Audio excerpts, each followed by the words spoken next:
Getting in a bunny suit? Oh, no! I didn't want to do it. Fine, you shouldn't wear it. Welcome back, everyone. You're listening to more Girls Next Door. Today, I'll be rewatching Season 1, Episode 6 of The Girls Next Door, entitled Operation Playmate, which aired on September 11th, 2005. But before we jump in the last episode, I kind of teased our 2005 historical reference for today. Anyone recall another little reality series called The Simple Life? In The Simple Life, Paris Hilton and Nicole Richie, heiresses with a combined understanding of manual labor at about a level pink, are sent to live with working-class families. Their mission is to perform jobs like farming, fast food, janitorial work, and waitressing, tasks they approach with the same confidence you'd bring to defusing a bomb while wearing acrylic nails. Not unlike The Girls Next Door, every episode of The Simple Life followed the same structure. The girls arrive somewhere extremely not Beverly Hills. They misunderstand everything. A local employer's soul slowly leaves their body. Paris says something accidentally iconic. Nicole causes mild chaos. They are fired. And Paris says, "That's hot." Let me remind you, I'd be so grateful if you rated this podcast. Make sure to like, share, and subscribe so you don't miss any future More Girls Next Door episodes. Okay, you think you can kick off your candies, hang up your trucker hat, and silence your sidekicks? Let's get into Operation Playmate. The slip and slide's coming along just fine. You can probably see. There's a blue tarp down at the bottom. I'm just afraid they might hurt themselves. Is my biggest problem. You're telling me someone's not going to slam into that blue tarp thing? What to break your neck? Operation Playmate opens as usual with an exterior drone view of the mansion grounds. Hank Fawcett of the mansion staff is altering a boxed slip-and-slide setup so the girls don't break their necks flying down the property's rolling hills at 60 miles per hour. Any fan of the show now knows when the slip-and-slide comes out, we're watching a 4th of July episode. But this was the first time Holly's wish to belly flop downhill to the cracks of fireworks above her head was finally made true with a bit of fishing line and a hardware store tarp.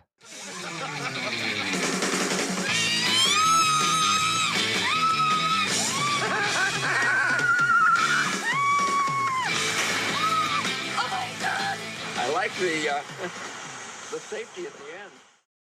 Holly, in an itsy-bitsy, teeny-weeny yellow polka dot bikini, comes out to test the structure, and I have to say, girls got balls.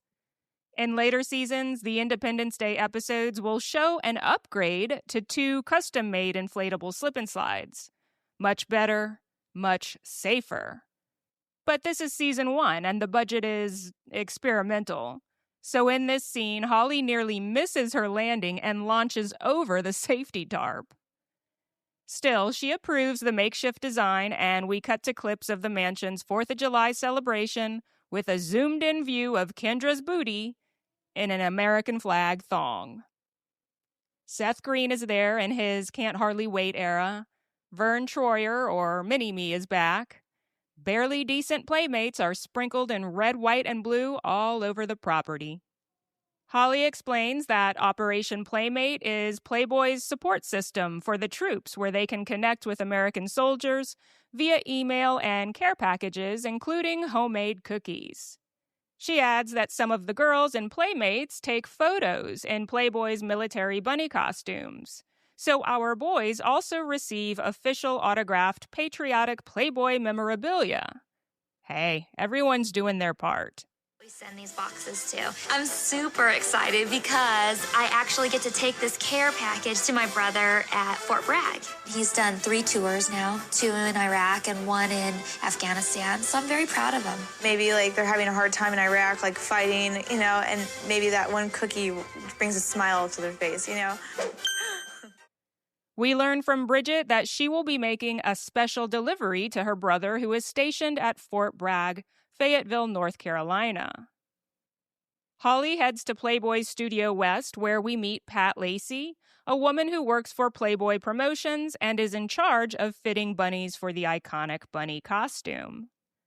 Holly is there to borrow 4 military costumes for this year's photo. We get a little bunny suit background, learning that they are securely kept under lock and key and only allowed to be worn for official Playboy-approved business. Holly explains the differences in the Playboy model titles. Basically, a bunny is not necessarily a Playmate or vice versa, although 2 can be true at the same time. We see Pat Lacey showing Jillian Grace and some other bunnies how to properly stand in the outfit, do the bunny dip, and, of course, the often requested bunny hop. The bunny dip, not a creamy side dish served with crackers, was a clever way of serving drinks to Playboy Club patrons without spilling the contents of your bunny suit all up in your patron's face, if you know what I mean. Playboy really was running a finishing school over there. The bunny dip was developed by Hef's brother Keith, who was heavily involved in bunny training and talent scouting when Playboy still had Playboy clubs, predominantly in the 1960s. This power course on the bunny suit, its history, and the rules one must abide by to wear it, it's all leading up to a breakdown involving Kendra. More on that soon. While Holly is at bunny boot camp being a good little main girlfriend and first lady, Kendra and Playmate Destiny Davis are back at the mansion burning down the house, goofing around in the kitchen, bugging the butlers, swallowing whipped cream straight from the canister. The perfect visual to append to Kendra's thoughts about the Playboy bunny. And she explains that while Holly and Bridget are like glamour bunnies, she's more like rebel bunny. But back at Playboy Studio West, it appears Holly has plans to whip Kendra's bunny tail into shape. She reveals that she's decided on the models for this year's Operation Playmate photo, and Kendra has been chosen to join Bridget, Jillian, and Audra in complete costume and cotton tail. But first, it's cookie time. It's cookie time, it's cookie time, it's cookie time. That's an appropriate Troop Beverly Hills reference in case you didn't know. The mansion's grand dining table, surrounded by the girls next door and their Playmate pals, is covered with flour, dough, and frosting. This trad wife kind of setup will serve Kendra again in a monologue about how she isn't a cookie baking kind of girl. I'm not really the cookie making type of girl. Oh my God. I wish I was, but no, I do not do cookies. I mean, making football-shaped ones and making baseball-shaped cookies, it's fun, you know. Yay! Still, she participates, sort of. But once she realizes she can roll dough into football and sport shapes, she's invested. Here, Kendra doesn't reject participation, she rejects performance. She's not anti-cookies, she's anti-pretending she cares about the aesthetic of cookies. Give her something that aligns with her actual interests, and she's in.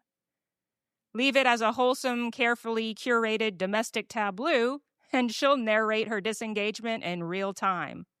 I can't help but find it a little sad, though, that Kendra couldn't fake it, at least in this one specific situation, knowing the task was for a noble cause. The cookies weren't for game night snacks, a mansion event, or even Hef. They were to be received by those serving our country.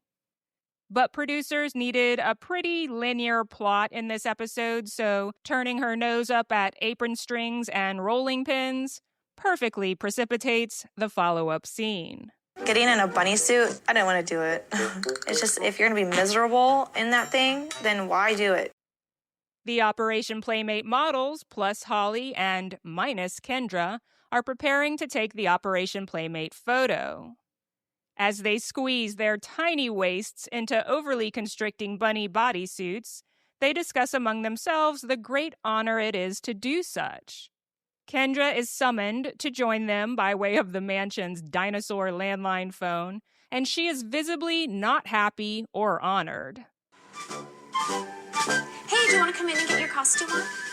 It's not a big deal. Oh, no! Yeah, I mean, if you don't want to do it, I could always put it on, because it's just however you feel.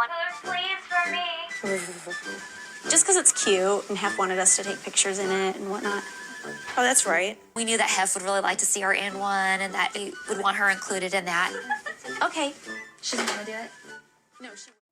Holly tells her if she doesn't want to do it, she will wear the costume herself. But she notes to Kendra that Hef does want her to dress in bunny and be in the photo. Begrudgingly, Kendra obliges, and when Holly hangs up the phone, the girls pump her for the verdict. She didn't want to do it, one asks. Holly, in an authoritative voice, replies emphatically, no, she will. Audra's costume is particularly ill-fitting since none of the suits were custom-made for any of the girls in the scene.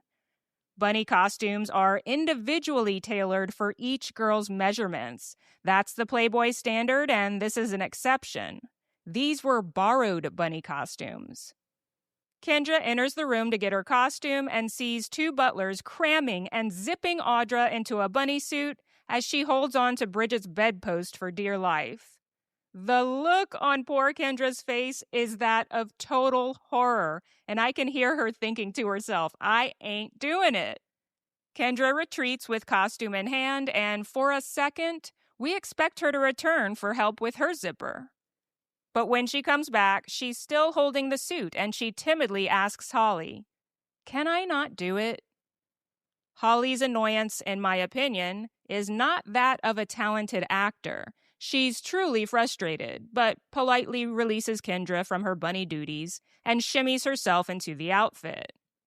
Okay, pause here, guys, because I've picked up on some separate behind-the-scenes commentary about this scene that don't connect.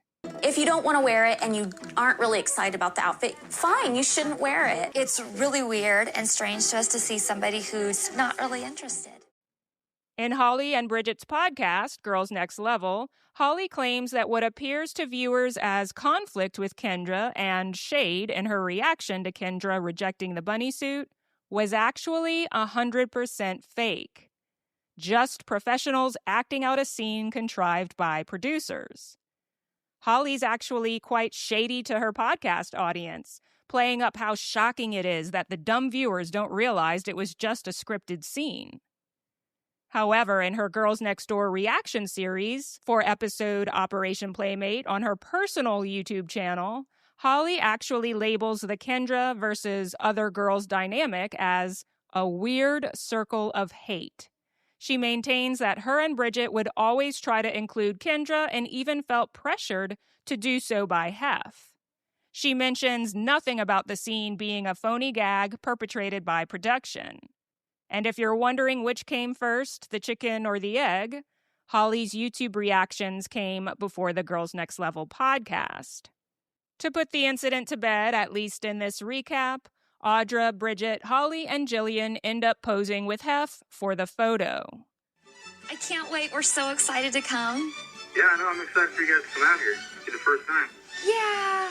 So, I'm packing the bunny costume. Woohoo! I'll wear mine. We pick back up as Bridget is packing a suitcase in anticipation of visiting her brother Eddie on base at Fort Bragg. The story on Eddie is that he had a normal life and a career, and when 9/11 happened, he left it all to join the Army and serve our country. Since Bridget can't miss an opportunity to be seen as part of Playboy, she's actually planning to walk onto base and deliver cookies to her brother and his fellow Army troops wearing a Playboy bunny costume. Now, I don't mean to be judgy-wudgy, but this took me by surprise. I personally would be embarrassed to show up like that, as it doesn't seem necessary or even appropriate given the setting and the audience. Well, apparently, someone agreed with me because the next thing we know, Bridget is in full bunny getup, pantyhose, rabbit ears, high heels, and she tells us that the meeting point was changed to a local restaurant and bar because production was not granted access to film on base. But her brother Eddie expanded on this when he was a guest on Girls Next Level. He explained that when his superiors learned of the plans to film the Girls Next Door on base, he was called into office and sternly told that the 82nd Airborne would not be associated with Playboy. I don't know if I give Bridget guff or props for still getting all suited up after hearing that. But I'll say one thing. The girl's committed to that bunny costume. Eddie meets his sisters, Sergeant Sexy Bunny Bridget and Plainclothes Anastasia, at the restaurant, and he seems just as we would expect him to be. Quiet, unassuming, respectful. Half of the scene is Bridget attempting to perform a proper salute. Again, it's a bit embarrassing, awkward at the very least. But Eddie and his mates are good sports, and Bridget completes her mission. Cookies delivered in costume. 4th of July just means freedom to do whatever you want at the Playboy Mansion. Happy 4th of July! Back at the mansion, the 4th of July festivities that were teased at the start of the episode are ramping up. Kendra flashes the camera abreast and educates us that 4th of July means you can do whatever you want at the Playboy Mansion. Bridget trades sexy Sergeant Bunny for sexy Statue of Liberty. I'm just not going to comment here. Holly's wearing her favorite American flag, bunny-kini, and hitting the slip-and-slide slopes as often as she can. Hef's home was the only private residence in Los Angeles with a firework permit, so his Independence Day backyard barbecue included a firework display that rivaled Disney's. The fireworks make me kind of teary-eyed because I think of my brother and all those people that I know that are out there today fighting for our country, and it's really important to remember all that they're doing for us right now, and we just want them to know we are thinking of them. Bridget reminds us that it's important to think of those who fight for our country, and that's really where Operation Playmate lands, awkwardly straddling spectacle and sincerity. On paper, this episode is about patriotism, service, and gratitude. In practice, it's about how those ideas get filtered through branding, performance, and very tight bunny suits. Kendra's resistance, Holly's frustration, Bridget's unwavering commitment. It all points to the same underlying tension we keep seeing in Season 1. 3 women being asked to represent the same image while having completely different relationships to it. Kendra doesn't want to perform reverence. Holly feels responsible for maintaining order and optics. Bridget genuinely believes in the symbolism even when the setting maybe doesn't call for ears and pantyhose. What makes it all so compelling isn't who's right or wrong, but how the show tries to package sincerity inside spectacle.